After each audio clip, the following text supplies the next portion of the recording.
সুপ্রিয় দর্শক শ্রোতা ভাই বোন, আপনারা যেখান থেকে আমাদেরকে দেখছেন, আপনাদের সকলকে সাদর আমন্ত্রণ জানাচ্ছি মসজিদুল হারাম মাক্কাতুল মুকাররমা থেকে। আলহামদুলিল্লাহ, যে 70 বছর বা 70 বার হজের সমান সওয়াব পাওয়া যায় যদি আরাফার দিন জুমার দিন হয়। আবার কোনো বর্ণনাতে 72টি হজের কথা বলা আছে। আবার কোরআনে কারিমে আল্লাহ তাআলা হজ্জে আকবার বলতে একটি হজের কথা বলেছেন, যে বিষয়ে সূরা তাওবাতে আল্লাহ রাব্বুল আলামিন বলেছেন, আউযু বিল্লাহি মিনাশ শাইতানির রাজীম, ওয়া আযানু মিনাল্লাহি ওয়া রাসূলিহি ইয়াউমাল হজ্জিল আকবার ইলা আখিরিল আয়া। আল্লাহ এবং তার রাসূল সাল্লাল্লাহু আলাইহি ওয়াসাল্লামের তরফ থেকে হজ্জে আকবার এই মুশরিকদের প্রতি আল্লাহ তাআলার তরফ থেকে ঘোষণার বিবরণ উঠে এসেছে আয়াতে। তো এই যে হজ্জে আকবার বা আকবরী হজ আমরা বলছি, এটা কাকে বলে আসলে? আকবরী হজ বলতে আসলে কি? এখানে বিশেষ করে সৌদি আরব প্রবাসী যারা আছেন, বাংলাদেশি ভাইরা আছেন, ইন্ডিয়ান পাকিস্তানি ভাইরা আছেন, এখানকার প্রবাসী ভাইদের মধ্যে এবং আরও অনেক সাধারণ মানুষের মধ্যে প্রচলিত আছে যে যদি আরাফাতের দিনটা জুমাবার হয় তাহলে সেটা আকবরী হজ হয়। আমরা যারা পৃথিবীর বিভিন্ন প্রান্তে অবস্থান করছি, যারা নিজেরা হজ করতে আসেনি এবছর, তাদের জন্য আলহামদুলিল্লাহ হজ্জে আকবরটা কি? আল্লাহ রাব্বুল আলামিন কোরআন হাকিমে সূরা তাওবার মধ্যে যে বলেছেন, ওয়া আযানু মিনাল্লাহি ওয়া রাসূলিহি ইয়াউমাল হজ্জিল আকবর। এখানে হজ্জে আকবর বলতে কি বোঝানো হয়েছে? যে আরাফাতের দিনটা জুমার দিন হলে সেটাই কি হজ্জে আকবর হবে কিনা? তো এই বিষয়ে আমরা নবী করিম সাল্লাল্লাহু আলাইহি সাল্লামের যে হাদিস, সেটা খুললে আমরা দেখি যে মূলত জুমার দিন হজ হলে সেটাকে আকবরী হজ বলা হয় না। যে কোনো হজের দিনটা অর্থাৎ আরাফাতের দিনটাকেই হজ্জে আকবর বলা হয়। অর্থাৎ আপনি ওমরা যেটা আছে, এই ওমরাও মানে এক প্রকারের হজ, যদিও সেটাকে হজ বলা যায় না ওই অর্থে, সাধারণ অর্থে। তো আরাফাতের দিনটাকে মূলত ইয়াউমুল হজ্জিল আকবর বলা হয়েছে, অর্থাৎ বড় হজের দিন, মানে হজের মূল দিনটাই সেটা। এই জন্য হজ্জে আকবর মূলত আরাফাত দিনটাই হজ্জে আকবর। তার মানে হজ্জে আকবর প্রতি বছরই আসে, সেই দিনটা জুমার দিন হোক বা অন্য কোনো দিন হোক, সেটাকে হজ্জে আকবরই বলা হবে। তাহলে জুমার দিন হওয়ার কি কোনো বিশেষ বৈশিষ্ট্য নয়? বিশেষ করে যে বর্ণনা আছে 70 বা 72টি হজের সমান, তার কি হবে? তো সেই বর্ণনাগুলো সম্পর্কে মুহাক্কিক উলামায়ে কেরামের যে তাহকিক, তার যে ইসলাম কিউএতে এই সম্পর্কে যে তাহকিক তিনি পেশ করেছেন, সেই তাহকিকের আলোকে বোঝা যায় যে আসলে এরকম কোনো বর্ণনাই বিশুদ্ধতার মানদণ্ডে উত্তীর্ণ নয়। বরং হজ্জে আকবর যেটাকে বলা হচ্ছে, সেটা তো আপনার সাধারণ অর্থে আপনার যে কোনো ইয়মুন নাহার বা যে কোনো ইয়মে আরাফা বা আরাফাতের দিনটাই হজ্জে আকবর, শুক্রবার সাথে কোনো সম্পর্ক নেই। আর যদি শুক্রবার হজ হয়ও, তো এর সাথে 70 বা 72 হজের সওয়াব পাওয়ার কোনো সম্পর্ক নেই। নবী করিম সাল্লাল্লাহু আলাইহি সাল্লাম থেকে এরকম কোনো বর্ণনা পাওয়া যায় না। একটি বর্ণনা পাওয়া যায় লা আসলালাহ, এর কোনো ভিত্তি পাওয়া যায় না। অন্য একটা বর্ণনা পাওয়া যায় দাঈফ জিদ্দান, এটা কোনো সাবিত না আন রাসূলুল্লাহ সাল্লাল্লাহু আলাইহি সাল্লাম। অতএব আরাফাতের দিনটা জুমাবার হলে 70 হজ বা 72 হজের সওয়াব হবে, এটি একেবারেই বলা যেতে পারে ভিত্তিহীন, এর কোনো গ্রহণযোগ্যতা নেই। তবে হ্যাঁ, জুমার দিনটি, আরাফাতের দিনটি জুমার দিন হওয়ার কারণে 3টি বিশেষ ফজিলত আছে, মর্যাদা আছে। এক নম্বর হলো যে ইয়ামুল জুমআ, এটা দোয়া কবুলের দিন। জুমার দিনে একটা বিশেষ সময় দোয়া কবুল হয়। আবার আরাফাতের ময়দানটা দোয়া কবুলের জায়গা।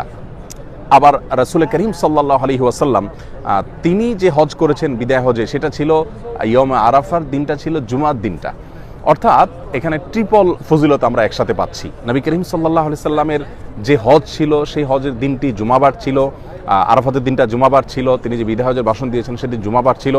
তো নবী সাল্লাল্লাহু আলাইহি সাল্লামের সেই আরাফাতের দিনের যে ইয়েটা, আপনার বারটা কাকতালীয়ভাবে, সেটার সাথে আমাদের হজ এবছর মিলে যাচ্ছে। এটি একটি বলা যেতে পারে এটি একটি সৌভাগ্যের ব্যাপার।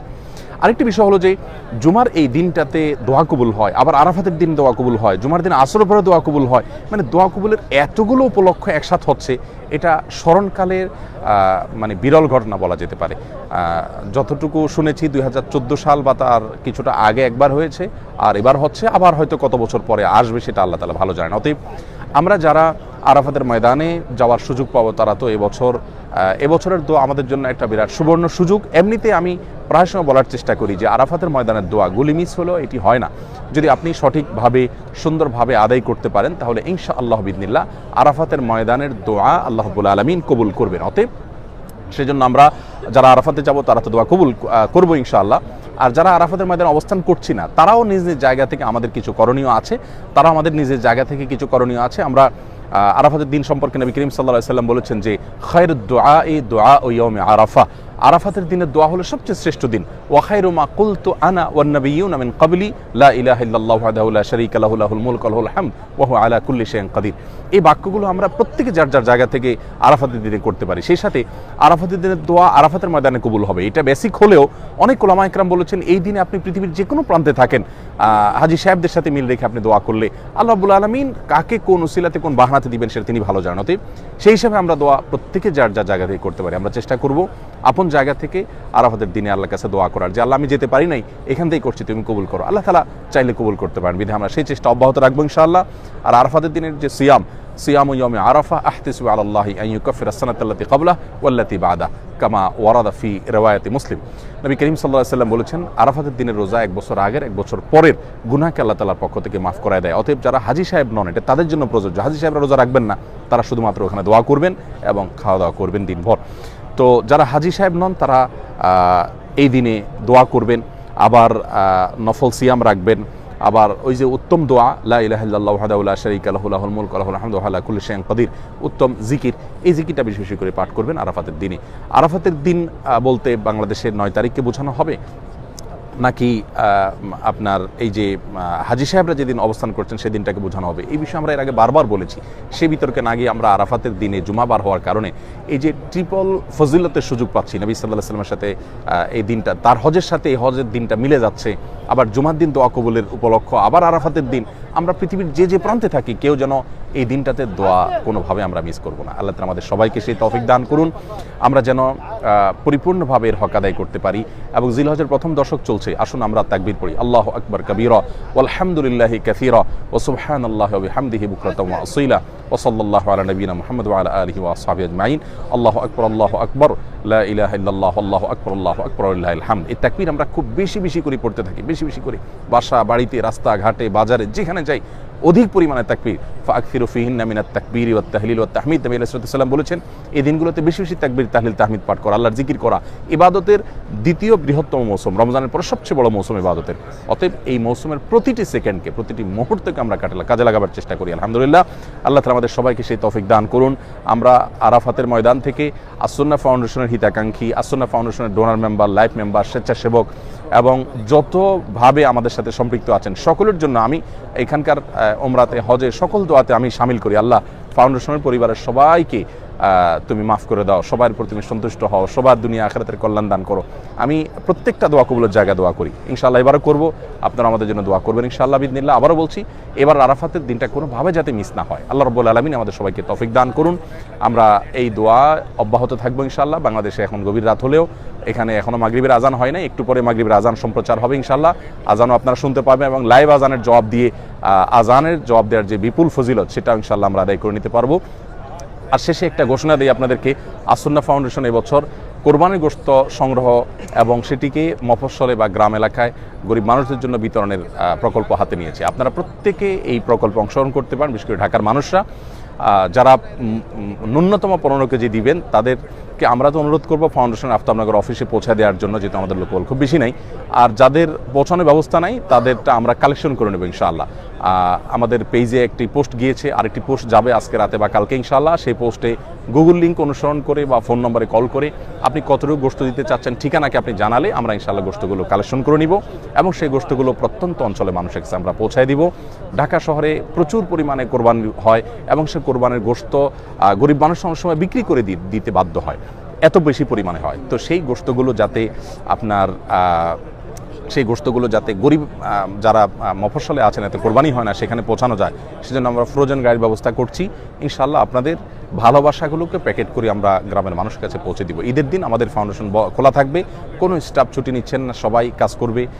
উদ্দেশ্য যে আপনাদের একটু কোরবানি গোশত যাতে একটা পরিবারের মুখে হাসি ফোটাতে পারে। অতএব আপনারা সাধ্য অনুযায়ী এই প্রকল্পে শরিক হবেন। অন্যগুলো মতো ফাউন্ডেশনের সকল কাজে আপনাদের আন্তরিকতাপূর্ণ সহযোগিতা, আপনাদের এগিয়ে আসা, এটি আমাদেরকে অনুপ্রাণিত করে, আমাদেরকে অগ্রসর হতে আলহামদুলিল্লাহ সাহায্য করে। তো সেই কাজে আপনারা এবারও আমাদেরকে সঙ্গ দিবেন এবং আমাদের সাথে থাকবেন, সেটি আপনাদের প্রতি আমাদের আকুল আবেদন থাকবে যে আমরা আমাদের ঢাকা শহরের কোরবানি গোশত যেগুলো প্রয়োজন আছে আপনার আত্মীয় স্বজন গরিব দুঃখী যাদেরকে দেওয়া দিলেন, অতিরিক্ত গোশতগুলো আপনি রেখে দেন এবং আমাদের কাছে পৌঁছায় দেন কিংবা আমাদের সাথে যোগাযোগ করেন, আমরা কালেকশন করি ইনশাআল্লাহ সেগুলোকে প্যাকেট করে ফ্রোজেন গাড়ি করে ওই রাতে পাঠিয়ে দিব। পরের দিনই ঈদের দ্বিতীয় দিনই ইনশাআল্লাহ বিদিনিল্লাহ উত্তরবঙ্গে সেগুলো বিতরণ হয়ে যাবে। আল্লাহ আমাদেরকে সবাইকে এই প্রকল্পে অংশগ্রহণ করার তৌফিক দান করুন। আর জিলহজের প্রথম দশকের গুরুত্বপূর্ণ দিনগুলো চলে যাচ্ছে, আসুন দিন এবং রাত প্রত্যেকটা মুহূর্তের কদর করার চেষ্টা করি। আল্লাহ তাআলা কোরআন কারীমে শপথ করেছেন ওয়াল ফাজরি ওয়া লায়ালিন আশ, ফজরের শপথ, সকালের শপথ এবং 10টি রাতের শপথ। এই 10টি রাত বলতে জিলহজের প্রথম 10 রাতকে বোঝানো হয়েছে।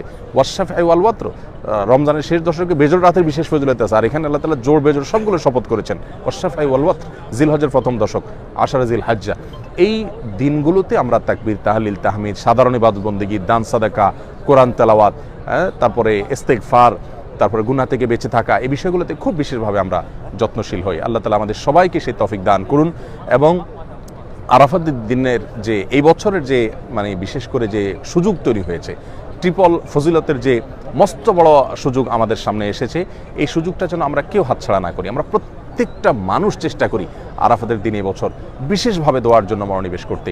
ঈদের আগ মুহূর্তে আমরা অনেক ব্যস্ত হয়ে পড়ি, কিন্তু আসুন প্লিজ আমাদের অন্য সমস্ত ব্যস্ততাকে সংকুচিত করে, আমরা অন্য সমস্ত ব্যস্ততাকে কমিয়ে এনে এবার আরাফাতের দিনটাতে খাসভাবে আল্লাহ তাআলার কাছে দোয়াতে মশগুল হই এবং দোয়া কবুলের যে শর্তগুলো আছে সেগুলো পূরণ করি।